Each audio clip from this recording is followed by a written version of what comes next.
Olá, aqui estou no Cerrado, fazendo a minha caminhada. Para quem não sabe, eu tenho um canal que apresenta plantas do Cerrado, flores, frutos.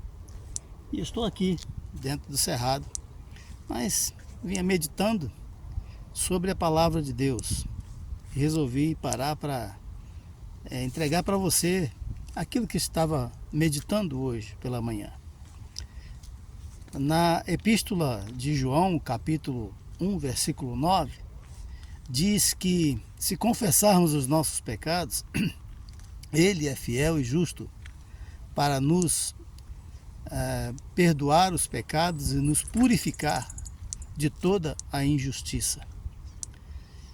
Olha, o ser humano, querendo ou não, já nasceu em pecado, por causa do pecado de Adão. A Bíblia diz que todos nós somos originários do primeiro casal, Adão e Eva. E se eles pecaram, nós herdamos deles o pecado. E nós já nascemos com essa tendência. Por isso que você vê já numa criancinha a tendência à desobediência, à teimosia, a cometer erros. E nós todos somos pecadores, não tem como escapar disso. E a Bíblia diz também que o salário do pecado, a recompensa do pecado é a morte. E a pior morte não é a morte física simplesmente, mas a morte espiritual. E a morte espiritual é a condenação no julgamento de Deus. Se você quiser ver um pouquinho mais sobre isso, leia Hebreus capítulo 9, versículo 27, e também a segunda carta aos Tessalonicenses, no capítulo 1, versículos de 6 a 10, quando diz que um dia Deus virá com seus santos anjos sobre as nuvens do céu e tomará vingança dos que não obedecem ao evangelho de nosso Senhor Jesus Cristo, os quais sofrerão eterna punição, banidos da face de Deus eternamente. Então, esta é a morte espiritual. Também o Apocalipse chama de segunda morte, né? É a condenação no tribunal de Deus e todos havemos de comparecer perante o tribunal de Deus. Não tem como escapar disso. As pessoas pensam, mas quando Jesus voltar, se ele voltar, porque muita gente não acredita, né? Todos já estarão mortos, eu não estarei mais aqui, então como vou responder por isso? Olha, Deus é poderoso para trazer todo mundo à volta à vida e ouvir a sua sentença. E também o julgamento terá um cunho muito mais espiritual do que físico. Então, a condenação espiritual. Porque a nossa vida começa a existir, mas nós não temos fim. Nós vamos continuar existindo, seja perto de Deus, seja no céu ou seja no inferno. Vamos continuar existindo. Mas existir no inferno não é existir, é uma existência horrenda, uma morte que você vai sentir pro resto da vida. A separação eterna de Deus, da alegria, do prazer, da vida. Enquanto que a vida eterna, que muitos negam existir inferno, mas a Bíblia diz claramente sobre isso. E se há vida eterna, há morte eterna. Um está em contradição, um está em antítese com o outro, né? Um está em oposição ao outro. Se a Bíblia fala de vida eterna é porque existe morte eterna. Então, eu vinha pensando agora que o sangue de Jesus Cristo nos purifica de todo pecado. O sangue de Jesus Cristo nos concede o perdão. Deus nos perdoa por ele. Então, por que não aceitar esse perdão?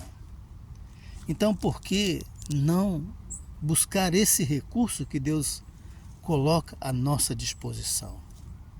É simplesmente ter fé e entregar a vida a Ele. Colocar a nossa vida na mão dele. Não há pecado que Deus não possa perdoar. Não há qualquer erro que Deus não possa consertar em nossa vida e que Deus não possa perdoar, porque o sangue de Jesus Cristo é o sangue purificador mais capaz que já existiu. Anteriormente havia os sacrifícios de animais. E há aqueles que sacrificam pessoas, são sacrifícios de tolo.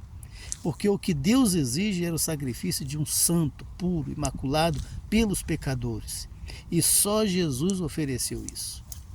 Quando ele padeceu na cruz, ele não padeceu porque era covarde, porque era fraco, nem foi suicídio, como muita gente pensa, mas ele ofereceu a sua própria vida para nos resgatar. O que ele estava fazendo ali era uma expiação. Ele estava se oferecendo como sacrifício eterno em nosso lugar. É o sangue puro, imaculado, né? Ele foi dado por nós, os injustos. O apóstolo Pedro aprendeu isso e escreveu na sua primeira carta, no capítulo 3, versículo 18, né? Que ele foi oferecido, ele, o justo, foi oferecido por nós, os injustos, para levar-nos a Deus. Então, o que Jesus fez ali foi isso, um sacrifício que o próprio Deus estava oferecendo em nosso lugar, para nos perdoar os pecados. E não há nada que possa nos perdoar os pecados, não há nada que possa nos purificar do pecado, senão o sangue de Jesus.